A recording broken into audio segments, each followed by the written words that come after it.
اهدنا الصراط المستقیم۔ الحمدللہ رب العالمین والصلاة والسلام علی رسولہ الکریم، اما بعد۔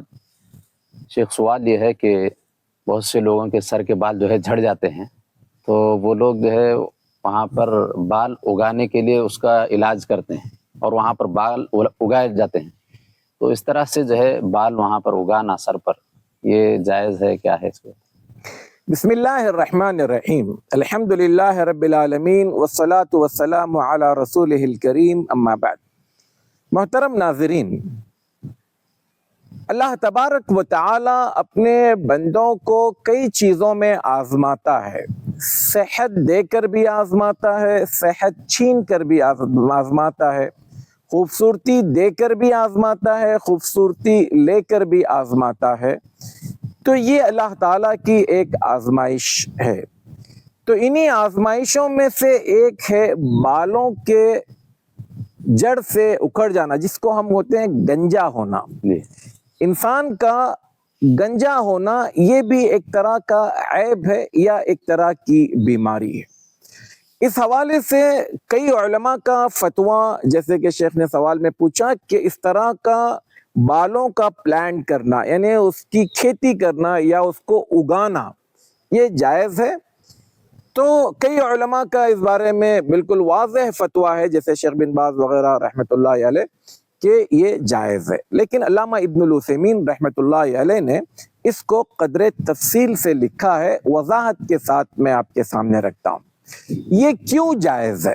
نمبر ایک یہ کہ یہ جو بال اگائے جا رہے ہیں، یہ اصل میں آپ اللہ کی جو خلقت ہے، اللہ نے جو چیز بنائی تھی، اس میں آپ کوئی نئی چیز بڑھا نہیں رہے ہیں، بلکہ ایک چیز تھی اور وہ چلی گئی ہے، تو آپ اس چیز کو واپس لا رہے ہیں۔ تو ایک چیز کے واپس لانے کو یہ علاج کہتے ہیں، جو کہ جائز ہے اور اللہ تعالیٰ نے پہلے سے اس کو دے رکھی تھی۔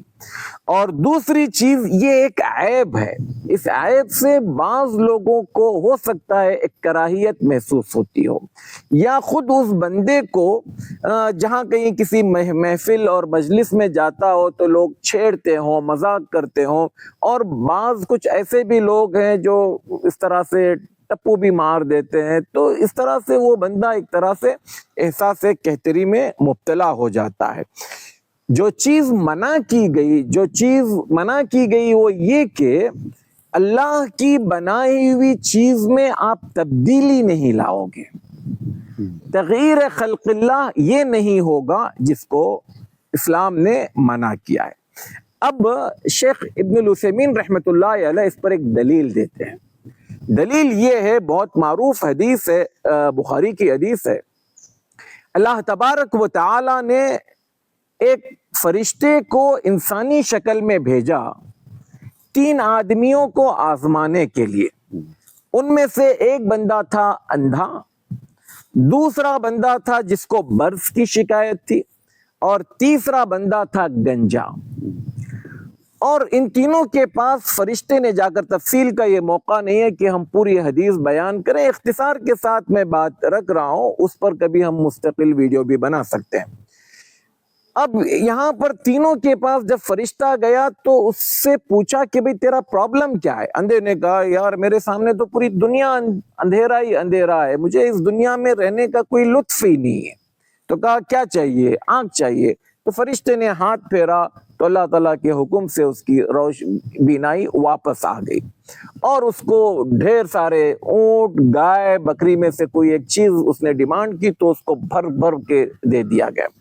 دوسرا برس والے کے پاس جب گیا تو اس نے کہا، یار مجھے برس کی شکایت ہے، کوئی مجھے بازو میں بٹھاتا نہیں ہے، لوگ مجھ سے نفرت کرتے ہیں، تو کیا کرنا ہے؟ کہا کہ مجھے اس بیماری کا علاج کرنا ہے، میرا یہ برس کا معاملہ ختم ہو جائے۔ تو فرشتہ ہاتھ پھیر دیتا ہے تو وہ بھی چیز چلی جاتی ہے، اور اس کو ان تینوں جانوروں میں سے جو اس کی ڈیمانڈ تھی اس کو دی جاتی ہے۔ اب ایک بندہ ہوتا ہے گنجا، وہ یہی شکایت کرتا ہے، یار لوگ مجھے دیکھتے ہیں، مذاق اڑاتے ہیں، کوئی مارتا ہے، تو کیا چاہیے؟ کہا مجھے میرے بال واپس چاہیے۔ اگر یہ حرام ہوتا تو اللہ تبارک و تعالی اس کو واپس نہیں کرتا۔ تو تو گویا فرشتے کا سر پر ہاتھ پھیرنا یہ ایک علاج تھا اللہ تعالیٰ کے حکم سے، اور وہ اس کے بال واپس آ گئے، جیسے وہ پہلے سے تھا وہ اس شکل میں ہو گیا، اور اس کو بھی ایک جانور دے دیا گیا۔ تو یہ حدیث ہمیں بتاتی ہے کہ اس طرح سے اگر کوئی انسان اس کے بال جھڑ رہے ہوں تو اس کو اگر پلانٹ کرنا چاہتا ہے، علاج کرنا چاہتا ہے تو وہ ضرور کرے، لیکن اس میں اپنے آپ کو جیسا نیچرل تھا اس سے زیادہ خوبصورت بنانے کی اگر کوشش میں آ جائے، دھوکہ اس میں کوئی آ جاتا ہے یا اس طرح کی کوئی چیزیں، تو وہ منع ہے۔ جیسے اس کے پہلے سے بال تھے اس بال کو اگر وہ لگاتا ہے اور اپنے آپ کو پہلی والی حالت پر بحال کرتا ہے تو یہ جائز ہے، ایک علاج ہے، اور علاج سے اسلام نے کبھی بھی نہیں روکا ہے۔ اللہ تعالی ہمیں کہنے اور سننے سے زیادہ عمل کی توفیق عطا فرمائے۔ السلام علیکم ورحمۃ اللہ وبرکاتہ۔ علیکم